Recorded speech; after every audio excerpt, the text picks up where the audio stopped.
तो हेलो दोस्तों, स्वागत है आप लोग का हम लोग के चैनल पर। और मैं आप लोग के लिए लेकर आ चुका हूँ कक्षा 12 के लिए रसायन विज्ञान, जो आपके एग्जाम के लिए बहुत ही ज़्यादा महत्वपूर्ण होगी। तो ये चैप्टर है, एक ऐसा चैप्टर आपका होता है एमाइन। एमाइन ऐसा चैप्टर होता है जिसमें से 1 से 2 क्वेश्चन जो है वो हर साल पूछे जाते हैं। मतलब कि चैप्टर डिवाइडेड है, आपके एक क्वेश्चन 2 क्वेश्चन हर एक चैप्टर से जो है वो फिक्स रहते हैं। तो ऐसे एमाइन भी एक चैप्टर होता है जिसमें से ये जो पीछे क्वेश्चन है ये भी आपसे बहुत बार पूछा गया है। पीछे क्वेश्चन क्या है कि नाइट्रोबेंजीन बनाने की 2 विधियाँ लिखिए। तो आपको दोनों विधियाँ जो है वो याद हो। इसके अलावा भी बहुत सारी विधियाँ होती है, लेकिन 2 विधियाँ याद रखिए, बहुत है आपके एग्जाम के लिए। तो देखिए, सबसे पहली विधि जो होती है वो क्या होती है, बेंजीन से। ठीक है, तो आपको अगर मान लीजिए अगर 4 नंबर में क्वेश्चन आता है तो यहाँ पे अच्छे से लिखना पड़ेगा आपको। यहाँ पर ऐसे लिखना होगा कि पहली विधि है बेंजीन से।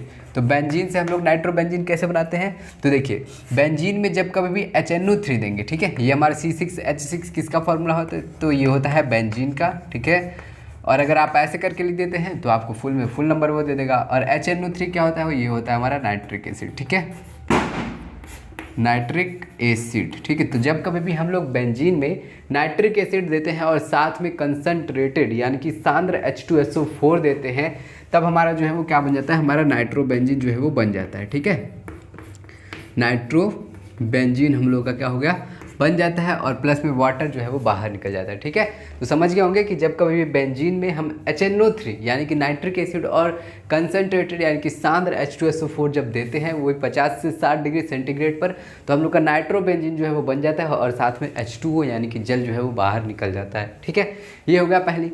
दूसरा हम लोग का होता है, ये होता है बेंजीन डाईएजोनियम क्लोराइड। डाईएजोनियम कहने का मतलब ये होता है, डाईएजोनियम मतलब होता है कि डाईएजोनियम मतलब कि 2 नाइट्रोजन ग्रुप। ठीक है, तो ये होता है हमारा बेंजीन डाईएजोनियम क्लोराइड। इसको हम क्या लिखते हैं, यहाँ पर हम लिख देते हैं, आपको स्ट्रक्चर याद होना चाहिए। कभी मान लीजिए इस समीकरण ही पूछ ले आपसे, बेंजीन डाईएजोनियम क्लोराइड। ठीक है, क्लोराइड। ठीक है, तो बेंजीन डाइजोनियम क्लोराइड को जब कभी भी हम HbF4 देते हैं, ठीक है, क्या जब कभी भी बेंजीन डाइजोनियम क्लोराइड को HbF4 देते हैं तो हमारा ये बेंजीन के ऊपर में N2BF4, ठीक है, N2Cl था, तो यहाँ पे क्लोराइड हटता है, ये क्लोराइड हटता है, BF4 यहाँ पर अटैक कर देता है, तो यहाँ पर BF4 बेंजीन पे N2BF4 जो है वो बन जाता है। और फिर उसको जब हम Na2 दे देते हैं यानी कि सोडियम नाइट्रेट दे देते हैं तो हमारा क्या बन जाता है, और साथ में कॉपर देते हैं तो हमारा जो है वो नाइट्रोबेंजीन जो है वो बन जाता है। ये वाला स्ट्रक्चर कुछ हमें मिल जाता है, NO2 हो जाता है। ठीक है, ये हो जाता है हमारा नाइट्रोबेंजीन।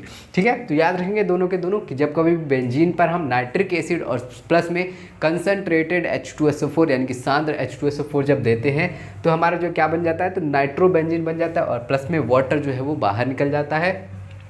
दूसरा हम लोग का है, जब कभी बेंजीन डाइजोनियम क्लोराइड को HbF4 देते हैं तो हमारा क्या बनता है, बेंजीन के ऊपर N2BF4 बन जाता है, और उसके बाद से उसको वापस से NaNO2 और साथ में कॉपर दे देते हैं तो हमारा NO2 मतलब कि बेंजीन नाइट्रोबेंजीन जो है वो बन जाता है। कभी कभी ये स्ट्रक्चर जो होता है वो कुछ इस प्रकार से लिखा रहता है, मतलब कि मान लीजिए ये हमारा है बेंजीन डाइजोनियम क्लोराइड N2Cl, और सीधे सीधे आपको यहाँ पर क्या क्या दे देगा, तो यहाँ पर आपको देगा HbF4 दे देगा। ठीक है, और यहाँ पर आपको दे देगा नीचे NaNO2 दे देगा, और फिर प्लस में Cu दे देगा, और डायरेक्ट पूछेगा आपसे कि बताइए यहाँ पर जो प्रोडक्ट है वो क्या बनेगा। तो आपको ये तुरंत याद होना चाहिए कि जब बेंजीन डाइजोनियम क्लोराइड को जब हम HbF4 और साथ में NaNO2 और प्लस में कॉपर देते हैं तो हमारा क्या बनता है, तो हमारा बनता है नाइट्रोबेंजीन। सीधे सीधे आपको याद होना चाहिए, ये हमारा बन जाएगा यहाँ पर नाइट्रोबेंजीन। तो ऐसे ऐसे बहुत सारे क्वेश्चन आपसे एग्जाम में पूछे जाते हैं, तो इसको भी आप याद रखिएगा। ठीक है, चलिए फिर इसके आगे भी 1-2 क्वेश्चन है, उसको भी हम लोग देख लेते हैं। ठीक है, तो दूसरा क्वेश्चन आपसे पूछा गया है कि डाईएजोटीकरण बताइए कि डाईएजोटीकरण जो है वो क्या होता है। मैंने पूरा क्वेश्चन नहीं लिखा, सिर्फ छोटा सा लिखा है, डाईएजोटीकरण लिखे थे। ठीक है, तो इसको हम लोग लिखते हैं। तो सबसे पहले डाइएजोटीकरण क्या होता है, तो जो बेंजीन डाइजोनियम क्लोराइड था तो वही जो होती है उसको मतलब कि बेंजीन डाइजोनियम क्लोराइड बनाने की जो विधि होती है उसी को हम लोग क्या बोलते हैं, डाईएजोटाइजेशन कहते हैं या फिर डाईएजोटीकरण कहते हैं। ठीक है, तो देखिए सबसे पहले क्या होता है, तो हम लोग लेते हैं एरिल एमाइन लेते हैं। ठीक है, क्या लेते हैं हम लोग, एरिल एमाइन। ये यार ये कहाँ गया, ठीक है, तो हम लेते हैं एरिल एमाइन लेते हैं। सबसे पहले क्या लेते हैं? Aryl amine. एरिल एमाइन कहने का मतलब ये है कि एक हम बेंजीन लेते हैं, बेंजीन के ऊपर हम लोग यहाँ पर ऐसे करके बेंजीन के ऊपर हम लोग यहाँ पर लगाते हैं NH3। इसको हम लोग 1 डिग्री एमाइन कहेंगे, क्योंकि ये नाइट्रोजन से जुड़ने वाला कार्बन कितने कार्बन का है, तो एक कार्बन जो है वो जुड़ा हुआ है, तो इसको हम बोलते हैं एरिल एमाइन बोलते हैं। ठीक है, अब इसको जब हम HNO3 और प्लस में HCl लेते हैं और टेम्परेचर जो है वो कम से कम बहुत ज़्यादा होता है, 230 केल्विन से 300 केल्विन तक जब टेम्परेचर लेते हैं, ज़्यादा से ज़्यादा टेम्परेचर लेते हैं, तो हमारा जो प्रोडक्ट बनता है वो हमारा बन जाता है बेंजीन। फिर उसके बाद से डाईएजोनियम क्लोराइड बन जाता है। इसको हम लोग क्या कहते हैं? इसको कहते हैं बेंजीन डाईएजोनियम क्लोराइड। ठीक है, क्लोराइड। ठीक है, तो ये बन जाता है हमारा बेंजीन डाइजोनियम क्लोराइड। कब? जब हम किसी 1 डिग्री एमाइन एरिल एमाइन को लेते हैं, HNO3 प्लस में HCl लेते हैं और 230 से 300 केल्विन तक टेम्परेचर लेते हैं, तो हमारा क्या बन जाता है?